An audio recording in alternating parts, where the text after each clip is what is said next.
श्रीगुरुभ्यो नमः। हरिः ओम्।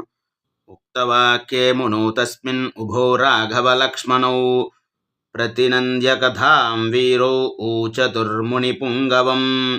धर्मयुक्तमिदं ब्रह्मन् कथितं परमं त्वया दुहितुः शैलराजस्य ज्येष्ठाया वक्तुमर्हसि। विस्तरं विस्तरज्ञोऽसि दिव्यमानुषसम्भवम् त्रीन् पथो हेतुना केन प्लावयेल्लोकपावनी। कथं गङ्गां त्रिपथगा विश्रुता सरिदुत्तमा त्रिषु लोकेषु धर्मज्ञा कर्मभिः कैः समन्विता। तथा ब्रुवति काकुत्स्थे विश्वामित्रस्तपोधनः निखिलेन कथां सर्वां ऋषिमध्ये न्यवेदयत्। पुरा रामकृतोद्वाहो नीलकण्ठो महातपाः दृष्ट्वा च स्पृहया देवी मैथुनायोपचक्रमे। शितिकण्ठस्य देवस्य दिव्यं वर्षशतं गतं न चापि तनयो रामा तस्यामासीत् परन्तपा। ततो देवाः समुद्विग्नाः पितामहपुरोगमाः यदि होत्पद्यते भूतं कस्तत्प्रतिसहिष्यते। अभिगम्य सुराः सर्वे प्रणिपत्येदमब्रवीब्रुवन् देवदेव महादेव लोकस्यास्य हिते रता। सुराणां प्रतिपातेन प्रसादं कर्तुमर्हसि न लोका धारयिष्यन्ति तव तेजःसुरोत्तमा। ब्राह्मेण तपसा युक्तो देव्या सह तपश्चरा त्रैलोक्यहितकामार्थं तेजस्तेजसि धारया। देवतानां वचः श्रुत्वा सर्वलोकमहेश्वरः बाढमित्यब्रवीत् सर्वान् पुनश्चेदमुवाचः। धारयिष्याम्यहं तेजः तेजस्येव सहोमया त्रदसाः पृथिवी चैव निर्वाणमधिगच्छतु। यदिदं क्षुभितं स्थानात् मम तेजो ह्यनुत्तमं धारयिष्यति कस्तन्मे ब्रुवन्तु सुरसत्तमाः। एवमुक्ताः सुराः सर्वे प्रत्यूषुवृषभध्वजम् यत्तेजः क्षुभितं ह्येतत् तद्धराधारयिष्यति। एवमुक्तः सुरपतिः प्रमुमोच महीतले तेजसा पृथिवी येन व्याप्ता सगिरिकानना। ततो देवाः पुनरिदम् ऊचुश्चार्ध हुतासनः प्रविशस्त्वं महातेजो रौद्रं वायुसमन्वितः। तदग्निना पुनर्व्याप्तं सञ्जातः श्वेतपर्वतः दिव्यं शरवणं चैव पावकादित्यसन्निभं यत्र जातो महातेजाः कार्तिकेयोऽग्निसम्भवः। अथो मां च शिवं चैव देवाः सर्षिगणास्तथा पूजयामासुरत्यर्थं सुप्रीतमनसस्ततः। अथ शैलसुता रामत्रिदशान् इदमब्रवीत् समन्युरसपत् सर्वान् क्रोधसंरक्तलोचना। यस्मान्निवारिता चैव सङ्गतिः पुत्रकाम्यया अपत्यं स्वेषु दारेषु तस्मान्नोत्पादयिष्यथा। अद्य प्रभृति युष्माकम् अप्रजाः सन्तु यत्पत्नयः। एवमुक्त्वा सुरान् सर्वा ससाप पृथिवीमपि। अवनेनैकरूपा त्वं बहुभार्या भविष्यसि न च पुत्रकृतां प्रीतिं मत्क्रोधकलुषीकृता।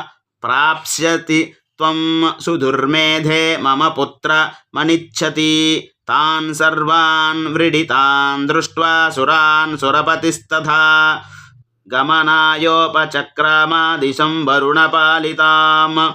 स गत्वा तप आतिष्ठत् पार्श्वे तस्योत्तरे गिरेः हिमवत्प्रभवे शृङ्गे सह देव्या महेश्वरः।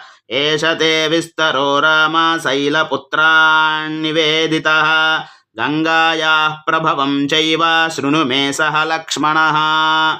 इत्यार्षे श्रीमद् रामायणे वाल्मीकीये आदिकाव्ये बालकाण्डे 36 सर्गः। एतत्फलं रामचन्द्रार्पणमस्तु। तप्यमाने तपो देवे देवाः सर्षिगणा पुरा सेनापतिम् अभीप्सन्तः पितामहमुपागमन् ततो ब्रुवन् सुराः सर्वे भगवन्तं पितामहम् प्रणिपत्य सुराः सर्वे सेन्द्राः साग्निपुरोगमाः यो नः सेनापतिर्देवा दत्तो भगवता पुरा तपः परममास्थाय तप्यते स्म सहोमया यदत्रानन्तरं कार्यं लोकानां हितकाम्यया संविधत्स्व विधानज्ञा त्वं हि नः परमागतिः देवतानां वचः श्रुत्वा सर्वलोकपितामहः सान्त्वयन्मधुरैर्वाक्यैः त्रिदशानिदमब्रवीत् शैलपुत्र्या यदुक्तं तत् न प्रजाः सन्तु पत्नीषु तस्या वचनमक्लिष्टं सत्यमेतन्न संशयः इयमाकाशसगा गङ्गा यस्यां पुत्रं हुतासनः जनयिष्यति देवानां सेनापतिमरिन्दमं ज्येष्ठा शैलेन्द्रदुहिता मानयिष्यति तत्सुतम् उमयास्तद्बहुमतं भविष्यति न संशयः तच्छ्रुत्वा वचनं तस्या कृतार्था रघुनन्दन प्रणिपत्यसुराः सर्वे पितामहमपूजयन् ते गत्वा पर्वतं राम कैलासं धातुमण्डितम् अग्निं नियोजयामासुः पुत्रार्थं सर्वदेवताः देवकार्यमिदं देवा संविधत्स्व हुतासन शैलपुत्र्यां महातेजो गङ्गायां तेज उत्सृजा देवतानां प्रतिज्ञाया गङ्गामभ्येत्य पावकः गर्भं धारय वै देवी देवतानां इदं प्रियं तस्य तद्वचनं श्रुत्वा दिव्यं रूपमधारयत् दृष्ट्वा तन्महिमानं स समन्तादवकीर्यत समन्ततस्तदा देवीम् अभ्यषिञ्चत पावकः सर्वश्रोतांसि पूर्णानि गङ्गाया रघुनन्दन तमुवाच ततो गङ्गा सर्वदेवपुरोहितम् अशक्ता धारणे देवा तव तेजः समुद्धतं दह्यमानाग्निना तेन सम्प्रव्यथितचेतना अथा ब्रवीदिदं गङ्गां सर्वदेवहुतासनः इह हैमवते पादे गर्भोऽयं सन्निवेश्यताम् श्रुत्वा त्वग्निवचो गङ्गा तं गर्भमतिभास्वरम् उत्ससर्ज महातेजः स्रोतोभ्यो हि तदा नघा यदस्या निर्गतं तस्मात् तप्तजाम्बूनदप्रभं काञ्चनं धरणीं प्राप्तं हिरण्यममलं शुभं ताम्रं कार्क्ष्णायसं चैव तैर्क्ष्ण्या देवाभ्यजायत मलन्दस्याभवत्तत्र